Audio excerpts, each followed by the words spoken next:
Gangster विकास दुबे की तलाश में हरियाणा पुलिस की क्राइम ब्रांच ने होटल सासाराम में छापा मारा। हालांकि पुलिस को वहां से कुछ हाथ नहीं लगा। दिल्ली एनसीआर में हिस्ट्री शीटर विकास दुबे के छिपे होने का खदशा। जराये के मुताबिक दिल्ली पुलिस क्राइम ब्रांच की 2 टीमें तलाश में जुटी। विकास दुबे की तलाश में यूपी एसटीएफ की टीम मध्य प्रदेश, राजस्थान और हरियाणा में नजर बनाए हुए है। जराये के मुताबिक विकास दुबे की हरियाणा, मध्य प्रदेश या राजस्थान भागने की खुफिया जानकारी। कानपुर में पुलिस हमले पर बड़ी कार्रवाई करते हुए चौबेपुर थाने के सभी पुलिस एहलकारों को हटाकर लाइन हाजिर कर दिया गया। चौबेपुर की पुलिस एहलकारों पर विकास दुबे की मदद करने का शक। जम्मू और कश्मीर में एक बार फिर पाकिस्तान ने सीजफायर की खिलाफ वर्जी की। देर रात करीब 2:45 पर पाकिस्तान ने पुंछ जिले के बालाकोट और मेंढर सेक्टर में फायरिंग शुरू कर दी, जो करीब 45 मिनट तक चली। इस दौरान भारतीय सेना ने भी जवाबी फायरिंग कर पाकिस्तानी फौजियों को करारा जवाब दिया। लद्दाख में पाकिस्तानी अगर हम गोलीबारी को देखते हुए हिंदुस्तानी फौज जंगी मश्क करने जा रही है। इसमें हिंदुस्तान कम वक्त में ज्यादा फौजियों की तैनाती का मश्क करेगा। मश्क के दौरान पैरा ड्रॉपिंग से फौजियों को लेह के पास उतारा जाएगा। चीन के साथ कशीदगी शुरू होने के बाद इस लेवल पर यह पहली फौजी मश्क होगी। हिंदुस्तान के बाद अब अमेरिका भी टिकटॉक समेत चीन के कई सोशल मीडिया ऐप पर पाबंदी लगाने पर गौर कर रहा है। अमेरिका के वजीर खारजा माइक पोम्पियो ने कहा, लोगों को चीन के ऐप सब तभी इस्तेमाल करने चाहिए जब वो चीन की कम्युनिस्ट पार्टी को अपनी जाती जानकारियां सौंपना चाहते हो। वजीर आजम नरेंद्र मोदी जुमेरात को ब्रिटेन में होने वाले इंडिया ग्लोबल वीक 2020 नाम के ऑनलाइन तकरीब को खिताब करेंगे। वजीर आजम नरेंद्र मोदी हिंदुस्तान के कारोबार और गैर मुल्की सरमाए के इम्कानात पर बात करेंगे।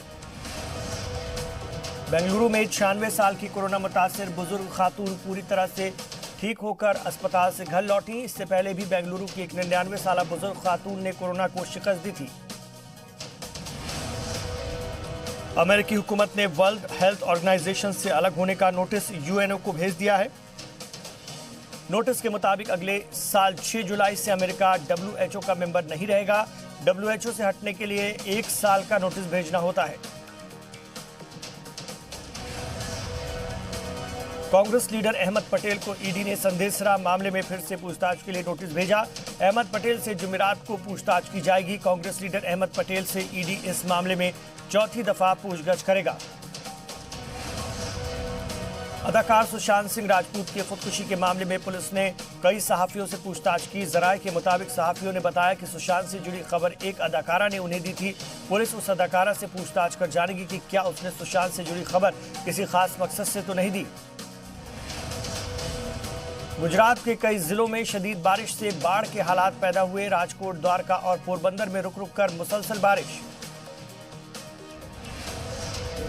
गुजरात के राजकोट में गांव में सैलाब आने से मवेशी पानी में बहे। करीब 40 मवेशी शदीद बारिश के बाद बह गए। सैलाब जैसे हालात। गुजरात के राजकोट में वेणु नदी में सैलाब के सबब डैम की दीवार टूटी। बाढ़ के पानी से फसलें बर्बाद। जामनगर में रंगमती नदी के अलावा कई छोटी नदियां भी तुगयानी पर। जामनगर से जुड़ने वाले 6 गांवों से राब्ता टूटा। सौराष्ट्र और जनूबी गुजरात में 2 दिन से आंधी तूफान और शदीद बारिश का अलर्ट जारी किया गया। जामनगर का रंजीत सागर डैम का पानी भी ओवरफ्लो होने लगा है। आसपास के गांव में पानी भरा।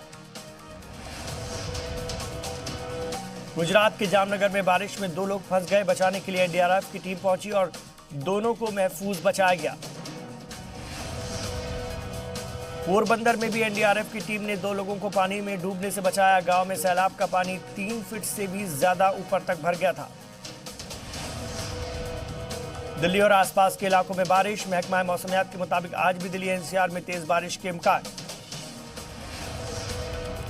ब्राजील के सदर जेर बोल्सोनारो भी कोरोना मुतासिर होने के मामले में ब्राजील दुनिया में दूसरे नंबर पर। ब्राजील में 16 लाख लोग मुतासिर हो चुके हैं, जबकि 65,000 से ज्यादा लोगों की मौत हो चुकी है।